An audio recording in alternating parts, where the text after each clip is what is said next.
Thank you. Good afternoon. I'd like to welcome everyone to first meeting for this session of the Nevada Legislature of the Senate Committee on Legislative Operations and Elections. I'm very excited to have the opportunity to serve once again as chairperson for this committee. Look forward to working with all the members and all the staff. Madam Secretary, please call the roll.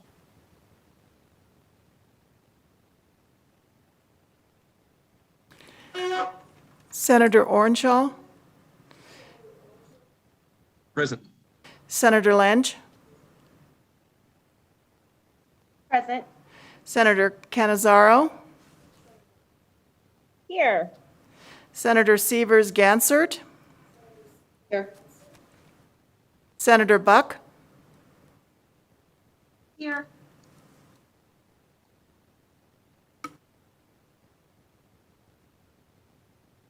Thank you very much, Madam Secretary. All members are present.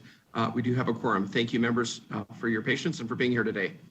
Before we begin introductions and proceed on to the agenda items, I want to briefly explain how these virtual meetings will work. As you know, for the time being, our legislative building is currently closed to the public. As a result, all committee meetings are being held virtually, meaning committee members, staff, and everyone else is participating either through Zoom or by the telephone.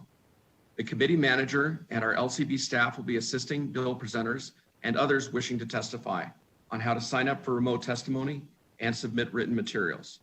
In addition, people wanting to testify or present public comment will have the option to call in or submit written testimony or comments. For public comment, the committee will set aside time at the end of the meeting for any members of the public who wish to call in. All materials submitted for the meeting will be posted on the committee's webpage on the legislature's website, and the meeting can be viewed through the legislature's streaming service or through the Nevada Legislature's YouTube channel, both of which can be accessed on the legislature's website. If you happen to miss a meeting and there's something you're interested in, all committee meetings are recorded and posted on the legislature's website, usually by the following day. Going forward, anyone who would like to receive electronic notification of the committee's agenda and minutes can do so by signing up on the Nevada Legislature's website or by contacting our committee manager and Stanley via email or via telephone at 775-684-6503. Her email address is also posted on the legislative website if you'd like to email her to ask to be notified. Don't hesitate to contact the committee or myself if you have any questions or need help. We are pleased to have a few returning members to the committee and 2 new members. We'll just briefly let all the members introduce themselves, and we can start with our majority leader who actually chaired this committee in the past. And I constantly try to live up to the example you set as a former chair of this committee, and thrilled to get to serve with you again on this committee, Majority Leader. No, thank you, Mr. Chairman, and it's great to be here with you. And I am just so excited for this session and the wonderful job you're going to do. I'm thrilled to be here again with some of my favorite people to work with on this committee. As the chair mentioned, I was the chair of this committee in 2017 and briefly served for a short period of time last session as the vice chair of this committee before needing to take on some additional responsibilities. So I'm excited to be back learning about elections, which I always find to be an exceedingly interesting and boundless amount of fun this session. So thank you for having me.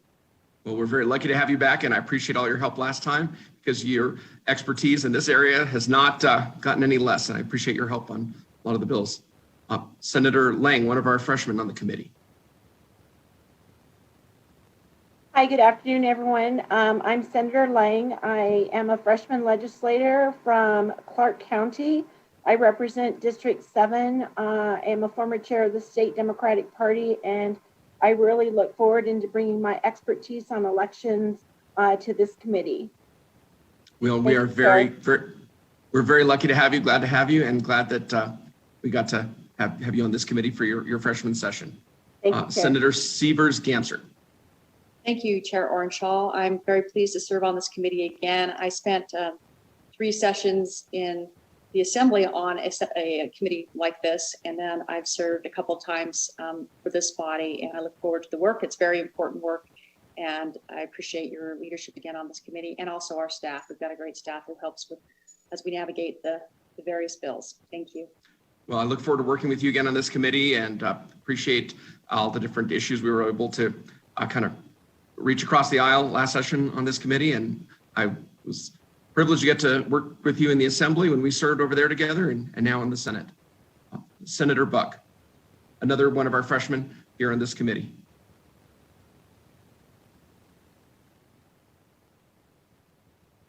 I think your microphone is on, Senator. Thank you so much, Chair Orenshaw. Getting used to the technology here. I'm so grateful to be here serving on this committee and learning from you all. I'm from Southern Nevada in SD5. Well, we really look forward to you being on this committee, and thank you for all your input. Look forward to working with you on this committee. And James Orenshaw, represent State Senate District 21. Again, I was very lucky to get to serve on this committee and chair it last session. It's companion committee in the Assembly.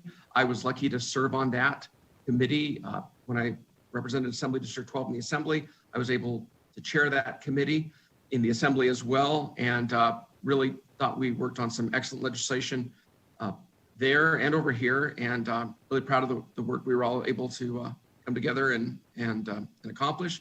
I think it's, I think my philosophy on committee chairing is we should have an environment of professionalism and fairness.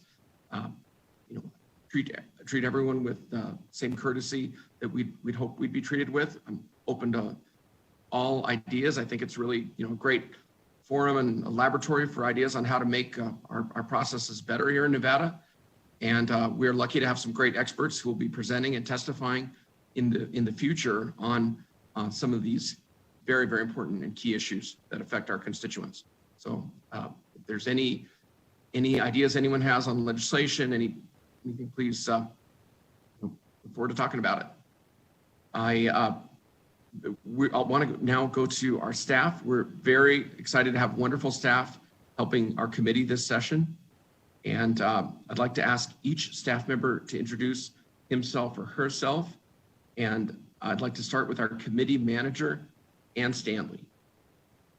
Thank you for welcoming me to this committee. I'm very excited to work with Senator Orenshaw and all of you. I've admired all of you reverently for a very long time. So thank you very much for letting me be a part of this. Well, we are very lucky to have your expertise on this committee. Thank you, Ms. Stanley. Ms. Ray, Diane Ray.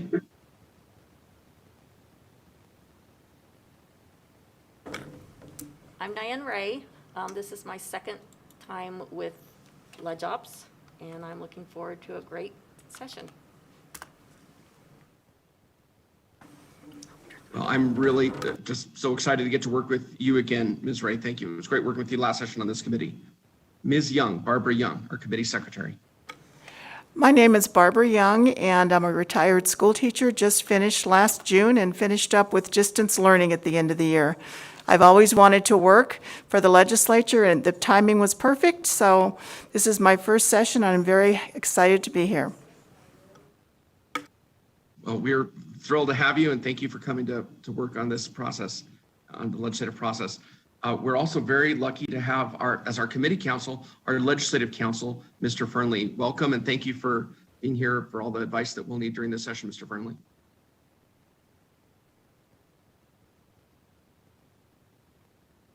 Thank you, Chairman Orenshaw. I'm Brian Fernley, Legislative Counsel. This will be my first session serving as Committee Counsel for Legislative Operations and Elections. I have served as Committee Counsel for various other committees, including the Senate and Assembly Revenue Committees and Senate Commerce and Labor. I look forward to participating in this committee and all the issues that will come before us this session. Thank you. Thank you for being there for us, and we appreciate all your counsel. And again, members, if there's any questions you have that we have trouble getting the answer to in committee, we've got such a great legal mind here to help us. Stephen Jameson from the Research Division, our policy analyst. Hi, so I'm Stephen Jameson. This is actually my second session. I was a committee secretary for the Education Committee last session. and now I'm happy to work in this new role with LCB and help Michael to keep the wheels rolling. Well, thank you very much. Thank you for being here. We appreciate your help. And Director Stewart, who I can't say enough about, it's been such a pleasure to work with you on this committee last session. And then I had the privilege of working with Director Stewart during interim when Senator Debbie Smith and I'd worked with her on an interim committee on recycling and we are very lucky to have you, Director Stewart, in this committee. Thank you, Mr. Chair. Yes, I'm Michael Stewart. I'm the research director with the research division. And I've worked with a lot of you over the years. I'm going on my 25th year at LCB, 27 years in state service. Actually, before I came to LCB, I actually worked in the elections division at the Secretary of State's office back in 94 through 96. Came over to LCB, and over the years, I've staffed a number of committees, but I've always kind of landed in ultimately back in elections. So I did Assembly, Elections, Procedures, and Ethics in 1999 and 2001. Elections Issues and Senate Government Affairs when I was over in that jurisdictions in 2003, Leg Ops in 2005, and then again Leg Ops in 15, 17, and 19. So anyway, so it's great to be back again for one more session. And I'm very happy to be serving as a committee policy analyst and certainly very excited to be a resource for all of you as we go through this session. So thank you. Well, we're very lucky to have you, and your knowledge of Nevada election law is just tremendous. So we're very lucky to have you on our committee, Director. I'd like to move on now to a few housekeeping items to cover for members and for those who are listening online and who will be participating in future meetings. The Senate Committee on Legislative Operations and Elections is scheduled to meet at 3:30 on Tuesdays and Thursdays. This session, our companion committee in the Assembly Committee on Legislative Operations and Elections, also meets on Tuesdays and Thursdays at about the same time, starting at 4, I believe, over there.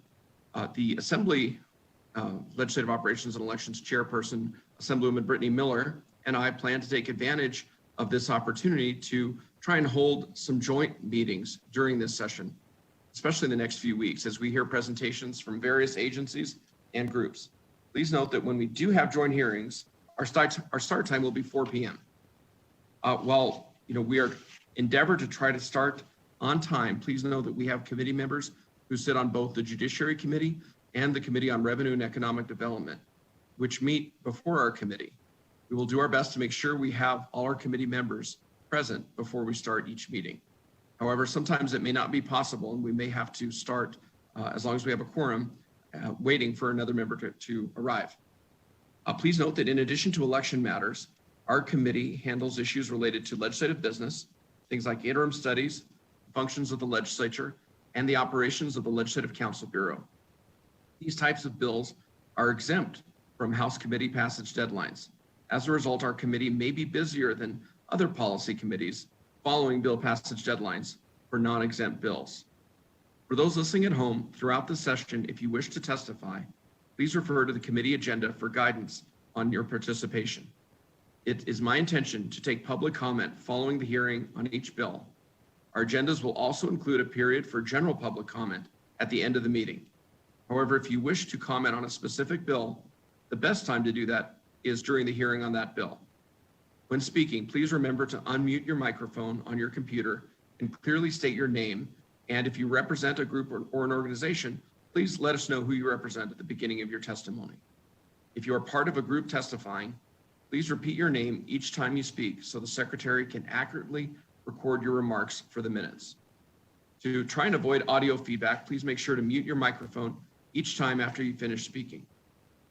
Cell phone usage during committee, as a courtesy to committee members and to our broadcast staff and the committee staff who are trying to prepare minutes, please turn off your cell phone or set it to silent during the hearing. Even when you're participating remotely, the remote audio can pick up outside conversations and beeps and chirps from cell phones. So we'd please ask you either turn it off or silence that. Amendment and exhibit format and instructions, as noted on our agendas. As you know, we use the Nevada Electronic Legislative Information System, also called Nellis, which allows us to upload exhibits such as testimony and handouts and amendments ahead of time. The purpose of the Nellis system is to allow committee members and interested persons to view the bill and its accompanying documentation online and in real time as the bill is being discussed. Legislators no longer have large bill books at their desks or on the Senate floor. We request that any handouts you wish to provide regarding a bill be supplied to the committee staff or committee manager or committee secretary the day before the hearing so they can be uploaded to Nellis. We need those handouts documents in electronic format. Please see the committee agendas for specific instructions. As in the past, any person proposing an amendment to a bill being heard by the committee must submit the proposed amendment electronically in writing and include a statement of intent for the amendment. The proposal must also include the appropriate name and contact number of that person. Committee work sessions. Work sessions will be in a similar format as in past sessions. Again, amendments provided in writing are extremely helpful in crafting the work session document for our staff. While the work session period is not a hearing on the bill, as chair, we may ask certain persons to offer clarification, comments, and suggestions during the work session if feel that's needed. That covers the general housekeeping announcements. Now I'd like to continue with the adoption of our committee rules. Members, the committee rules have been uploaded to Nellis. Those rules are standard and are very similar to rules approved in other standing committees. They serve to complement the Senate standing rules and the joint standing rules that we adopted yesterday on the Senate floor. I would note that these rules are very nearly identical to those approved by this committee in the 2019 session. Also, as noted in the first committee rule, our committee follows Senate Rule 53 for general guidance concerning primary committee operations and functions. Rule 53 also addresses a committee's authority to meet by video conference or other appropriate remote technology system. I believe members have had a chance to review the rules, but if there are any questions, I would open the floor. And if a member wants to be recognized, you can either raise your hand or you can use the option on the app to raise your hand. Okay, I don't see any questions, and if for any reason I missed, Vice Chair Lang, please go ahead.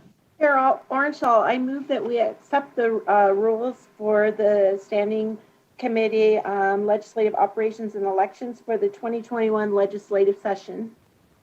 Thank you. I have a motion to adopt those rules that are presented by Vice Chair Lang. Is there a second? Second. I have a second from Senator Siebers-Gansert. Any discussion on the motion, members? Okay, no discussion. Then all those in favor, please say aye. Aye. Aye. Aye. Opposed, please nay. Don't hear any nays, so I believe that passed unanimously. And committee, thank you. That's our first vote. We've adopted our rules.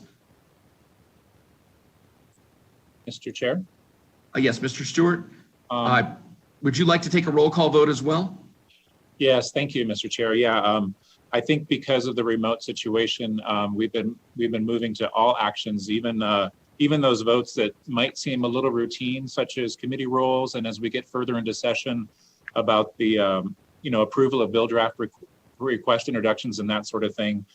Because we're on a virtual setting, we will have to take a roll call vote for all of those actions. So if it's okay with you, Mr. Chair, I'll just kind of proceed down a roll call vote for the approval of these rules. Please go ahead. Thank you, Director. All right, Senator Buck.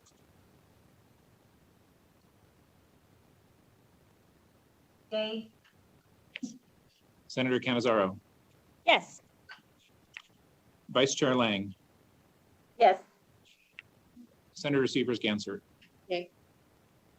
And Chair Ornshall. Yes. Thank you, Mr. Chair. Motion passes. Thank you, Director. And now the next item on our agenda is presentation of our committee brief by our committee policy analyst, Michael Stewart, who is the director of the LCB Research Division. And we're very lucky that you prepared this, and thank you for going over it. Director Stewart. Thank you, Mr. Chair, and members of the committee. For the record, I'm Michael Stewart. I'm happy to be the research director of the Research Division at the Legislative Council Bureau. And I'm just going to quickly run through the committee brief It's appropriately titled because I'm going to try to keep it as brief as possible. It is uploaded to Nellis, so you should be able to follow along there.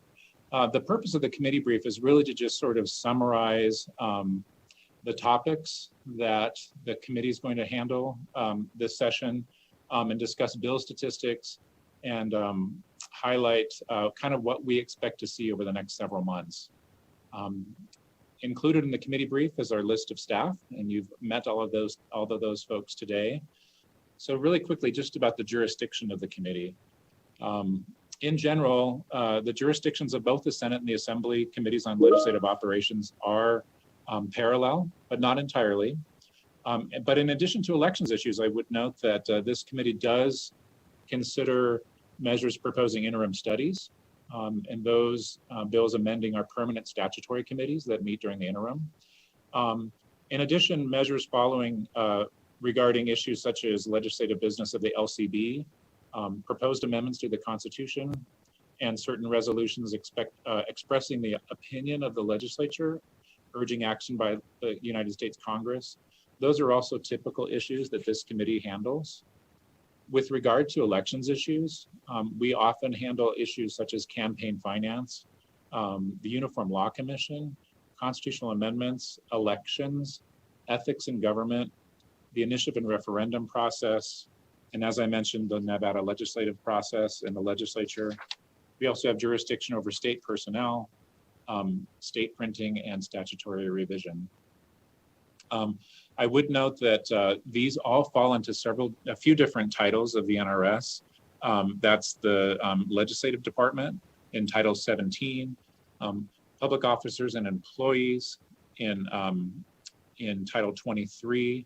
We have jurisdiction over about a portion of Title 23. The Senate Committee on Government Affairs has the remaining jurisdiction over that Title 23. Our committee handles all of Title 24 relating to elections. And then also, since the State Printing Office is under the jurisdiction of the Legislative Council Bureau, this committee does have jurisdiction over Title 29 of the NRS. As the chair pointed out, because many of the committee's bills do relate to interim studies or other legislative matters, they are exempt from the deadlines. Those bills relating to legislative business are exempt from the deadlines under the legislative business exemption. So for that reason, as the chair pointed out, this committee does tend to get a few more bills after these deadlines as they process legislative business matters and interim studies towards the end of session. Typically, this committee handles maybe about 60 to 70 bills a session. I would call that kind of a medium volume committee as it compares to other committees in the legislature.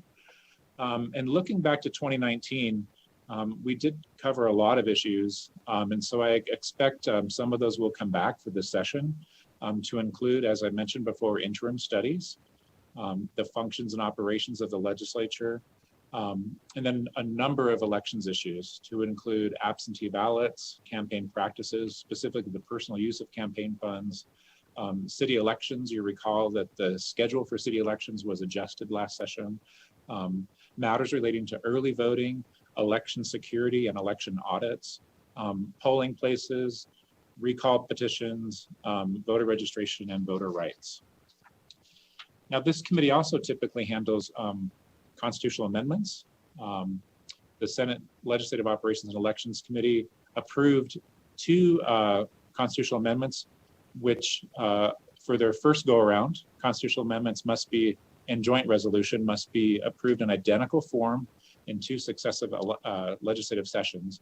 So last session, this committee approved AJR 10 relating to minimum wage, and the legislature also approved SJR 8 regarding equal rights. SJR 8 has already been referred to this committee for, I guess, the second session, the second go around for that joint resolution. Most of these joint resolutions that amend the Nevada Constitution, eventually, if they're approved by the legislature in identical form in 2 sessions, eventually do become ballot questions. So there's a section in the committee brief, I won't go through them, of the 4 ballot questions that were approved by the legislature last session and appeared on the ballot in 2020 in November.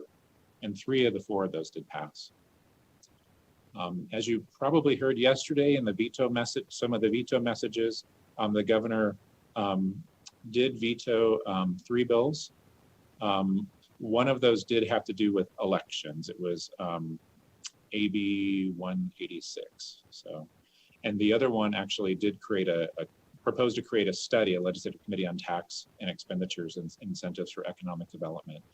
Those bills have been returned to the legislature, and it will be up to the legislature if it wants to take those bills up further for any further consideration of those vetoes. So as I mentioned, currently the committee has 5 pre-filed bills, and most of those, a few of those relate to state employees in Title 23. We have a city charter bill from the city of Sparks relating to their elections operations, a bill from the interim study on reapportionment and redistricting, which I'll touch on in a minute, as well as SGR 8, which I just mentioned. Looking at the bill draft request list for this session, it's looking like we're going to hear several issues. What we're seeing right now, just on the BDR list, based on the short descriptions that we can see publicly, looking at some voter registration, presidential preference primary elections, some general elections issues generally, such as campaign finance and polling place accessibility, election security, and that sort of thing. And then also an ethics bill. The ethics bill this session is starting in the Assembly, and that's going to be Assembly Bill 65. And this Thursday afternoon in Joint Committee, we're going to be hearing a presentation from the Commission on Ethics, and they'll touch a little bit about their operations, and they'll maybe highlight just the larger portions of AB 65, obviously not a bill hearing, but they'll kind of highlight what they're looking for in legislation this session. I did want to point out the legislative calendar, just so this committee and those who are listening at home kind of understand the importance of following the calendar. And so as committee members, you are really familiar with the workload from a committee standpoint. Our committee passage deadline is April 9th. And April 9th, for those of us who staff committees and those of you who sit on committees, that's sort of the big deadline for us as committee members, right? That is a committee passage deadline. It almost is always the second Friday in April. And so when we get most of our bills are actually referred to committees by on or around March 20th. This session, it's March 22nd. So from about March 22nd to April 9th, you'll see all the committees really scrambling to make sure that they get all their business covered in that sort of 3.5-week period as they really sort of ratchet up to the April 9th committee passage deadline. So just be on the lookout for that as you're sitting in committees and watching the bill load and your business just increase tremendously, and your time all of a sudden not really being your own. So we go through that whole process again, and I would point out that the second House passage deadline is May 14th. Again, that's a Friday in May, and again, we'll be sort of gearing up for that date too as we process bills. So as I mentioned just briefly about reapportionment and redistricting, so this is going to be a little bit different this session, I think. So every 10 years, immediately following the census, the legislature is required to redraw the lines and boundaries for the U.S. House of Representatives, the Nevada State Assembly and Nevada State Senate, and the Board of Regents for the system of higher education. And this is all done using data that's generated by the Census Bureau. And typically the Assembly and Senate Committees on Legislative Operations do have jurisdiction over that activity. And so during the interim, the committee or the Legislative Commission, pursuant to Senate Concurrent Resolution number 9 from last session, appointed a study to study reapportionment and redistricting procedures. And this resolution was similar to other resolutions that have been passed and that have been approved in the past, to include studies approved in 1989, 1990, and 2009. And again, these are studies that are held every 10 years in advance of the redistricting session to prepare for the redistricting exercise. And I would call it sort of setting the stage for redistricting efforts in 2021. So lots of, maybe just 4 very great meetings. I was honored to be the committee policy analyst for that committee. And the recommendations were to include purchasing GIS software and hardware, and then also hire technical staff to support each caucus, selecting an elections database to assist in the redistricting process, making recommendations for joint rules for reapportionment and redistricting, and adjusting the maximum size of election precincts. And that is one of the pre-filed bills we have in this committee. We hope to have a report completed from that committee here in the coming weeks, and it'll be uploaded to the committee's website. If you're interested in redistricting issues, we have a very robust reapportionment and redistricting page, and you can link to that right below the picture of the legislative building on our homepage of the Nevada State Legislature. There's a banner, it says 2021 reapportionment redistricting. If you click on that, you will have all you ever want to know about reapportionment redistricting right off that link. And I'm really pleased that our GIS staff has put that together. So the one thing everybody's wondering about with regard to redistricting is the impact of the census data delivery and those delays. I'm sure you all have heard about it. And you know, the COVID crisis and pandemic has caused delays in the operations of the census during 2020. And just last week, we heard an update from the US Census Bureau, and they notified the states that the apportionment data will be available to the states by the end of April. Now, this is data for large geographies, such as cities, towns, etc. And it's suitable for certain GIS applications and higher level analysis, as well as determining which states are expected to gain or lose congressional seats. But this data is not appropriate for legislative redistricting. What is appropriate for legislative redistricting is Public Law 94-171 data, which includes census information and census shapefiles that are required for redistricting at lower level census block and census tract geographies. We found out last week that the Census Bureau has announced that that data will be delivered to the states after July 31st, 2021. So what that means is your LCB staff is going to be coordinating with legislative leadership and others to sort of determine how best to accommodate these delays and complete redistricting as soon as feasible after the receipt of that census data. So what would be something this committee might have done during the 21 session, it's going to probably look a little bit different. That being said, we do feel it's important for you to know about this process. So we have planned to provide you some updates from staff on how this process works.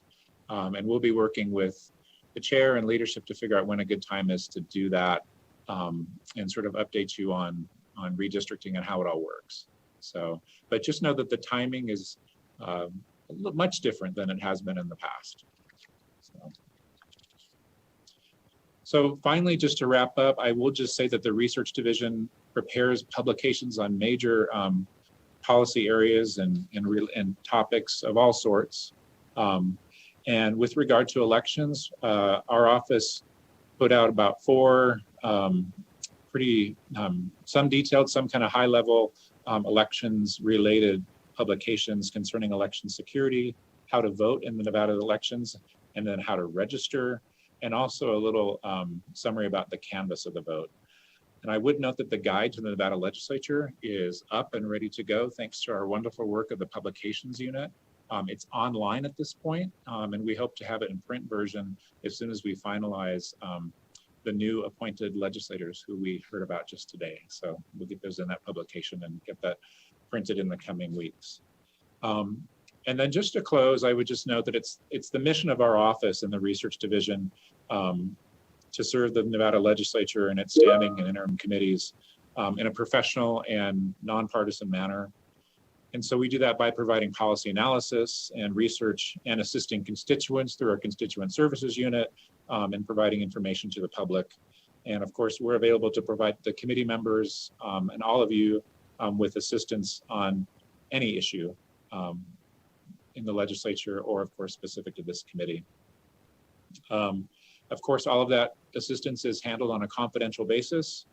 And just for your reference, we're all working from home, most of us, although I'm in my office today, but we do have people ready to help you at any moment. So just feel free to reach out, and we are excited to help you. And I'm very pleased to again serve as the policy analyst for this committee. That's the committee brief, and sorry, I don't think it was as brief as I had intended, but I'm happy to answer any questions that you may have. Thank you very much, Director Stewart. Members, any questions for Mr. Stewart, Director of our Research Division? I just had a quick question. Senator Severs-Gansert. Thank you, Mr. Chair. So the delivery of the data at the block level, the track and block level, will be after July 31st. When we go to work on that, does it take a month, or how long does it usually take for us to upload it? I know we bought software especially for that, so I don't know if that's a quick process or if that's takes a month long to just sort of prep data so that we can begin work on it. Right. Thank you, Senator Gansert. For the record, Michael Stewart. It's an excellent question. So 10 years ago, when we received the data, we requested an early release and received it on or around February 28th. And our GIS team can turn around and input that data pretty quickly into the system. And we basically can have everything essentially ready to go. But, you know, I don't want to speak for a GIS team, so I can't say for sure, but I think, I mean, we'll need a few days, you know, to sort of make sure that we can integrate it into our GIS data set. The one thing that we are going to have to do differently this time around is something called inmate or prisoner reallocation. For those of you who were on this committee last session, you recall that the legislature approved Assembly Bill 450, which requires inmates who are incarcerated in Nevada to be actually counted at their last known residential address. And so that is a step that we didn't have to do 10 years ago. And so we're trying to make sure that we can be ready to go and what they call geocode those addresses into the data set the moment we receive it. So Senator, that might take a few days, I think, but we know that there are apps out there in the GIS software to help with that. So we hope that those addresses can be inputted and those inmates can be assigned appropriately in short order. But I don't want to speak for our GIS team, but short answer, I'd say a few days to a week. I think we could get everything ready to go. Thank you. It seemed, Mr. Chair, if I can continue. Please go ahead. Thank you, Director. It seems like there's a process to do maps and redo maps and to really analyze the information. So I would imagine that takes a while after we get it uploaded too.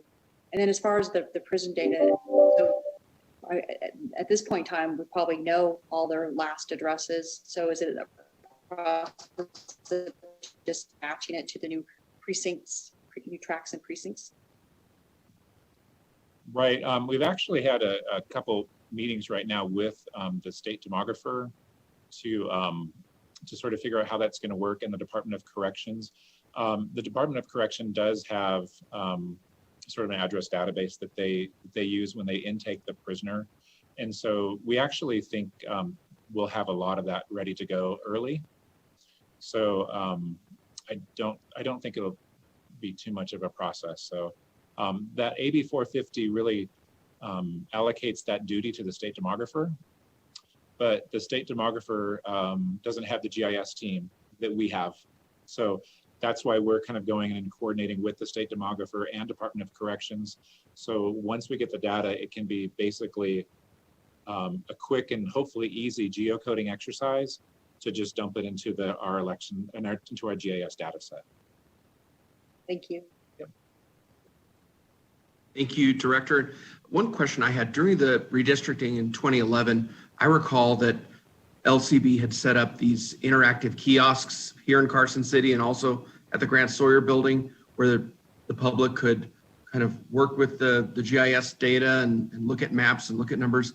Is that something you think will be available during this redistricting, or will it be all online? Or I just wondered about that.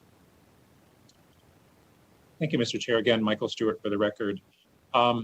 So the interim study on reapportionment and redistricting actually approved the purchase of software and hardware to establish 2 public workstations, one in the legislative building and one in the Grant Sawyer State Office building in Clark County.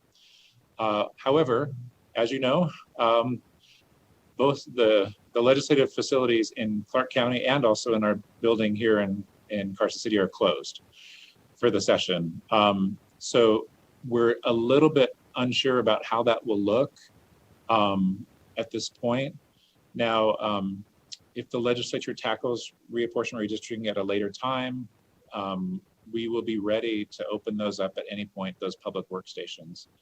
The big difference though for this year is the GIS software, which we're using an auto-bound software, which we've used for the last 3 redistricting cycles, now has a online redistricting tool. Almost all the major vendors have online redistricting tools as well. So where 10 years ago, someone would have to come in to a public workstation and sort of work on their plans, their public submissions. Now all that can be done online through a submission process. There is going to be some, I guess, guidelines and policies that probably do need to be in place because while the openness and transparency of that is great, we also need to make sure that the plans that are submitted do follow certain guidelines and actually can be inputted into our GIS system and sort of utilized. So because districts build upon each other, if you have somebody who submits a plan, for example, for their neighborhood, or let's say they submit a plan just specific to North Las Vegas, what happens though is that impacts all the other parts of the state and all the other parts of the districts. So one thing you have to consider when taking in public plans is you've got to have an entire plan, right? An entire Senate plan or an entire Assembly plan, because all the numbers in the districts build upon each other essentially. So online tool is probably where we're going to have to go with a lot of that, Senator. I appreciate that. Thank you. I think that it was really wonderful during 2011 that the public could take part in that. If it's online, that would be great. Any further questions for Director Stewart, members?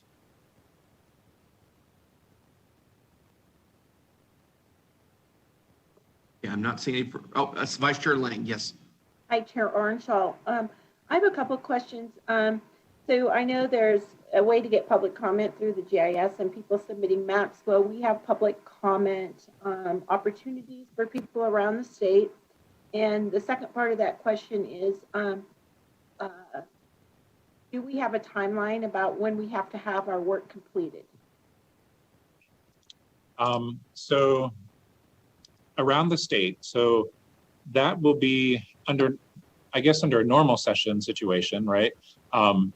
This committee would be typically required under rules to have public hearings, at least one sort of large public hearing in the south, one in the rural areas, and then one in the north. That was in our rules 10 years ago and also 20 years ago. Obviously, without the data, that makes it a little bit more difficult. So I don't know just yet if this committee will engage in some of those activities. I think that's something we'll need to sort of work out, I think, with legislative leadership to see where we want to kind of land on that. There are obviously some procedures and some preliminary information that is useful for everybody that's available now, right? We can do an education sort of tour, if you will, or put out a bunch of educational information now as it relates to redistricting. But sort of where and when you want to do that without the census data, I think is going to be a discussion we'll kind of have with leadership and kind of see where we land on how best to handle that. So, and then your other question had to do with sort of a timeline. Again, with the census delays, we're looking at probably doing something, well, we've got to do something after the data comes in after July 31st. The one thing that the legislature really needs to be aware of is that even though the legislature redraws the lines sort of at the level of congressional districts and the legislature and Board of Regents, the local governments also have to draw lines as well for county commissions, city councils, school boards, GIDs, that sort of thing. And so those entities will sort of be waiting on the legislature to sort of complete their work before they can go in and redraw theirs. Because one thing we have to be really cautious of is multiple ballot styles, where you sort of overlay one map over top of another map over top of another map. And if your district lines are not coterminous, you end up with little pockets, right, of ballot styles. And that becomes really difficult for local election officials. So to the extent that the legislature can get their work done earlier, as soon as possible, basically, that gives the locals time to get their districts drawn in time for the 2022 election cycle. And remember, candidate filing for judges starts as early as January, and it's in March for all other candidates. So, so those districts do need to be sort of in place prior to that election cycle starting. Thank you, Director. Any further questions, Vice Chair Ling? No. Members, any additional questions for Director Stewart? Yeah, I'm not seeing any.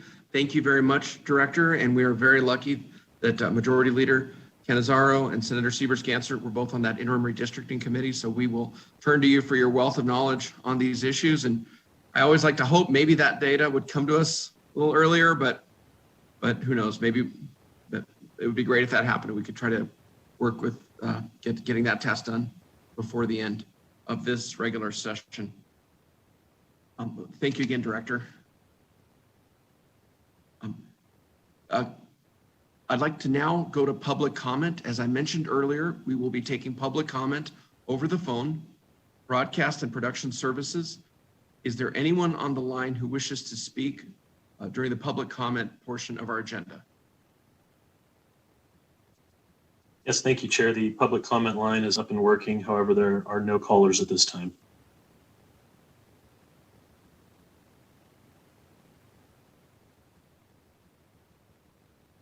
Thank you very much. Thank you. And I appreciate that. I'm sorry that we don't have anyone who wishes to speak today. Committee members, our next meeting will be a joint meeting with our companion committee in the Assembly Legislative Operations and Elections Committee.